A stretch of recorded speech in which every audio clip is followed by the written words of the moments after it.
Shopping for princesses was morally right.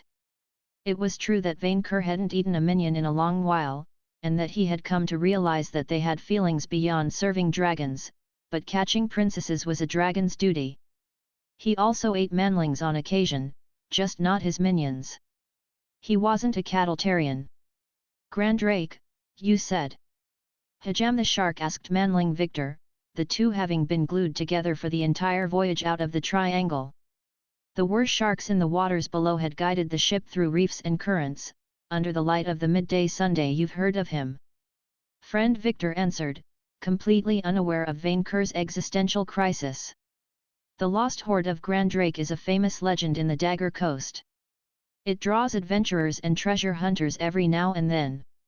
Not that they have any chance of finding it. The mention of a hoard drew Vainqueur out of his existential depression. It is true that Grandrake is a bit, the WIRM struggled to find a word which wouldn't demean the inventor of princess hunting. Senile. Dragons can become senile with age. Manling Victor asked, obviously horrified that his own beloved master might forget him. Not age, Vainqueur protested. As if the noble dragon race wasted away with age, instead of growing ever more powerful. A curse from a princess's magician lover. As if a princess did not want to be shown off as a priceless trophy. Yes, indeed, how strange, Victor said with sarcasm, obviously horrified. Grandrake suffered one of the greatest ignominies known to dragonkind, Vainqueur said. He forgot the location of his first hoard, including his favorite princess. She must have grown into a queen by now. Why did you say nobody could find it? Manling Victor asked Hajam. Because I know where it is, the worst shark replied. And unless they are a dragon and can fly, they aren't going to claim it anytime soon. A flying lair for the hoard? Why hadn't Vainqueur thought of that? Minion, we shall make a stop to that place on our way to El Dorado and recover the lost hoard. To return it to its previous owner? Of course not. An abandoned hoard is free for all dragons to claim for themselves. And there might be a weapon we can use against Votan there, Manling Victor said, ever dutiful. You have left the Devil's Triangle. Field effect negated. Finally. Vainqueur's vizier crossed his arms and meditated. The dragon assumed that he contacted Murmurin through his Scarlet Study perk.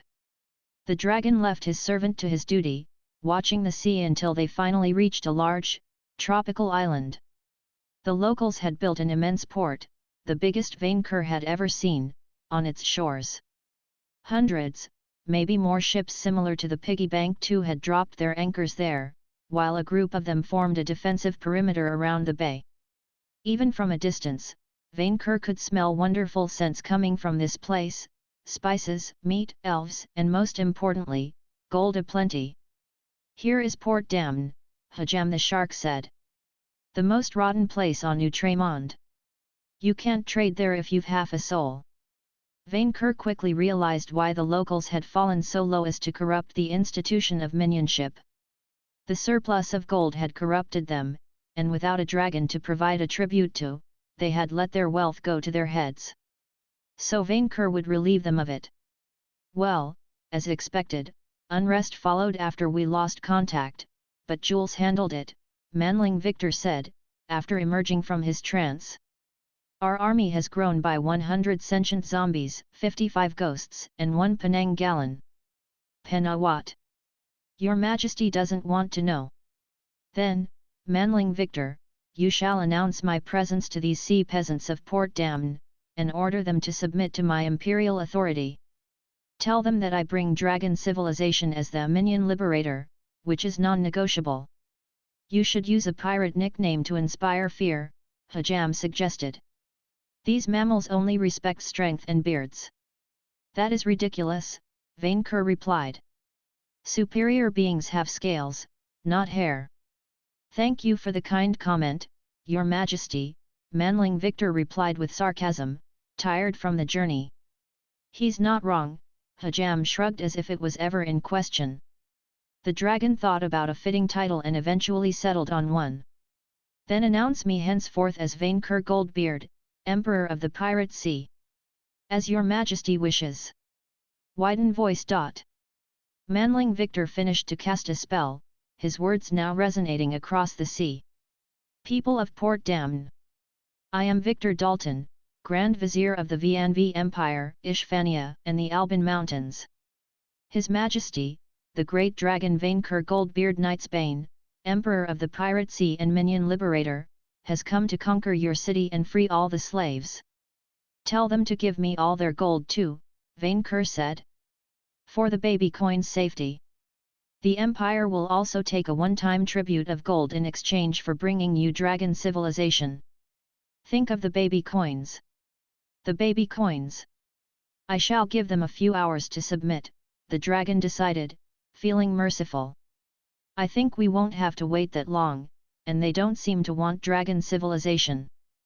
Manling Victor pointed a finger at the defensive perimeter of ships, all of them moving towards the piggy bank too. Vainqueur heard the sound of firearms in the distance and then watched black spheres landing in the water near their own ship. Cannonballs! How quaint!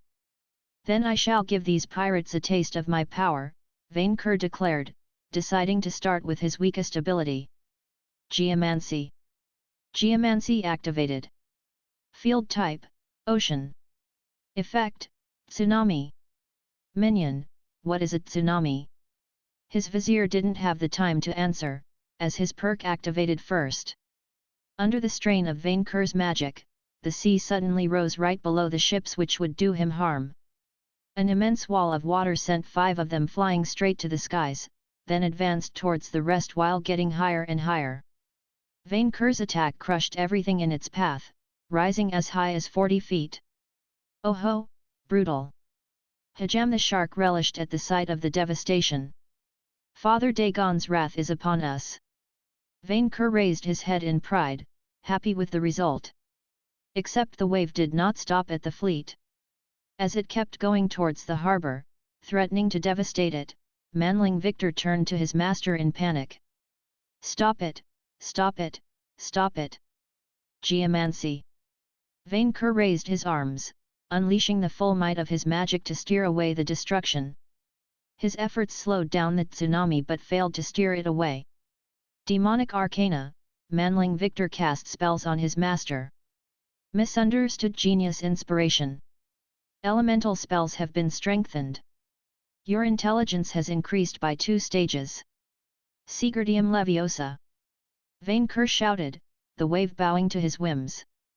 By extending his arms, the dragon caused the tsunami to split in half, collapsing on itself. Bending to his magic, the very sea kept widening.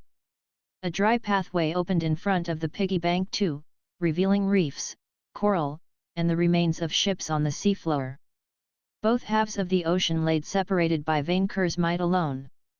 Ha, it worked, the dragon gloated, while the war sharks whistled at his seascaping. He had saved his new colony from his own spell. I think your majesty just pulled off a Moses, Manling Victor replied, astonished by his master's power. Vainqueur had no idea what a Moses was, but it sounded awesome. Congratulations! For surviving Votan's storm, bringing the wrath of Mother Nature on these puny pirates, improving your geomancy, and devastating an entire city-state's military with a single spell, you earned a level in Geomancer. Plus 20 SP, plus 1 Ski, plus 1 AGI, plus 1 Int, plus 1 Cha, plus 1 LCK Minion, I gained a level. Vainqueur rejoiced. You will fetch me a new heroic crest soon. Your Majesty, what about the city?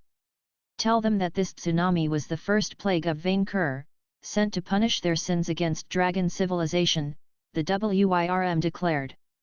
The second will be the plague of fire, and I shall not need to send a third.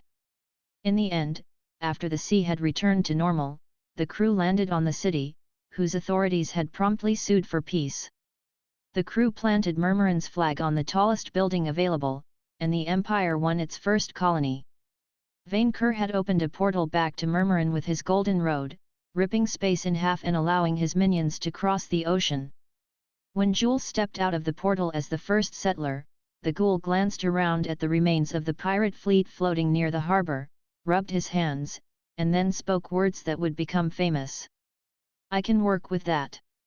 You will, Vainqueur had replied, from atop a pile of magical items which his victims had dropped into the sea. For I henceforth rename this new conquest port Vainqueur. Slavery and piracy are sins in the eyes of the elder Wyrm and shall be forbidden. One day, I shall split the sea again, and all slaves will cross the ocean floor to the promised land of Murmurin, where all minions are equal before thine eyes. Now, go, and make me money. And so, dragon civilization arrived in the New World, heralding the end of the golden age of slavery. Hajam called dibs on the heads of rich slavers as payment for his services as a guide, and Vainqueur agreed so long as he led them to the lost hoard of Grandrake. 7 years in a school for evil masterminds made someone numb to a lot of things. Afterward, Victor spent an entire day recovering corpses thrown on the shores by Vainqueur's tidal wave, spraying them with blood from his black grail, or helping Jules and his necromancers raise conventional undead. Vainqueur, as ever, simply toured the city in search for gold. Arise, my child. Victor spilled black blood on the corpse of a pirate, his magic restoring the corpse to life, or an illusion of it. Funny how almost everyone in a pirate city was bound to Happyland. I'm alive, the pirate, a rat beastkin, couldn't believe it, as he looked up at Victor. Are you? I am not Jesus, Mithras, Death, or whatever god you were about to name, Victor interrupted him. Why did everyone ask that? See the scythe? I was about to say Ornub, the man said, looking at the shipwrecks on the shore. Is this Japan? The vizier frowned. No. No, it is not. Oh. The pirate sounded disappointed. Can you kill me again then? Maybe it will work next time. Victor remained silent, before pointing a finger at a dwarf-made, rounded metallic vehicle crushing the harbor's pavement below its legs. The machine looked superficially like a cross between a tank and a spider, with a heavy cannon and loudspeakers on its back. Class and gender equality shall be enforced. Marber shouted through the loudspeakers, as the machine patrolled the docks. Embrace averageism or be eradicated. We come to help. Is that a car-cart? The undead asked, before rushing at it to die again. Sweet. By now, Victor had stopped caring. He just moved on with the next corpse, silently praying this one didn't worship the esoteric order of the New World. Congratulations! For being Scolomance's valedictorian, surviving a meeting with King Votan, helping your master control his magic, and then mass-raising an army of undead, you have earned a level in the ultra-prestigious Weathermaker class. You earned the Devil Archmage I class perk. Plus 30 HP, 10 SP, plus 1 STR, plus 1 VIT, plus 2 int, plus 1 CHA, plus 2 LCK Devil Archmage I. You can learn and cast spells 1 tier above your current one. You can also learn and cast spells with the Evil, Fiend, and Weather traits, but only those equal or below your current tier access. If they belong to an exclusive school of magic, you count as if you met the other requirements. So he had access to 7th tier spells? Sweet. And the stat bonus didn't look too shabby either. I see that you enjoy your new class. The goddess Camilla manifested in a puff of smoke near him, observing the harbor with interest. I sensed a strong influx of necromancy, and I see that I underestimated it. Underestimate? They almost sank Jamaica. If you could lend me a hand in raising these people, that would be great. I have limits to what I can do without causing Mithras and other gods to knock on my door, she said, and she sounded genuinely saddened by her chosen's burden. On the bright side, you should gain experience, although not enough for a new level. Victor would rather have this mess done quicker. He doubted a new level would make the difference against King Votan. Camilla seemed to notice his anguish and materialized a bag full of scrolls for him. These are spells matching to your specializations, especially weather, the goddess said. If you master them in tandem with Vainqueur's own geomancer abilities, it should give you an edge against the fairy lord. About that, I have a very important question. Victor turned dead serious. Do the farmers have class levels? I cannot say, the goddess replied, her tone just as dreary as his. Sabler is shrouding my sight on their activities, and his cultists have started flocking to Pryden. Which makes me worried. Worried enough to inform Victor directly. Any suggestion? Deliver your Black Grail to the High Priest of the Theoden Empire, south of the Dagger Coast, the goddess replied. In exchange for the opportunity to study it, and upon learning that I favor both of you, he should provide help. Both to reach El Dorado, and in your war against the farmers. If Vainqueur doesn't pick a fight with Furibon on the way there. The Lich already reached the Golden City days ago, Camilla said, almost absent-mindedly. And I do not think he will leave it either.